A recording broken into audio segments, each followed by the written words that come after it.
اليو ديانج على أعتاب الدوري الأسباني. نادي فالنسيا الأسباني قدم عرض للنادي الأهلي إن هو عايز يشتري المتبقي من تعاقد ديانج مع النادي الأهلي، وقدم العرض مقابل 500 ألف دولار في الست شهور اللي باقيين من تعاقد اليو ديانج. زي ما كلنا عارفين ان اليو ديانج الموسم دوت هو الموسم الاخير معاه للاهلي، هو ما جددش التعاقد بتاعه. يعني لو ديانج ما جددش تعاقد مع الاهلي من حقه ان هو يمضي في شهر واحد، يمضي لأي نادي هو عايزه وينتقل فري في شهر 6 إن شاء الله في نهاية الموسم الحالي.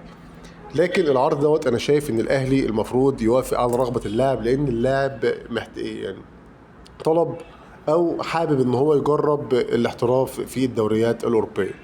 زي ما كلنا عارفين اليو ديانج لاعب كبير وقدم بطولة أفريقيا كويسة جدا، زائد ان هو لعب في الدوري السعودي الموسم اللي فات مع الخلود السعودي، وهو محتاج ان هو يجرب دوري جديد وستايل جديد وليفل تاني جدا من الليفلات. طبعا الدوري الاسباني هو من الدوريات الكبرى، زيه زي الانجليزي وزيه زي الفرنسي.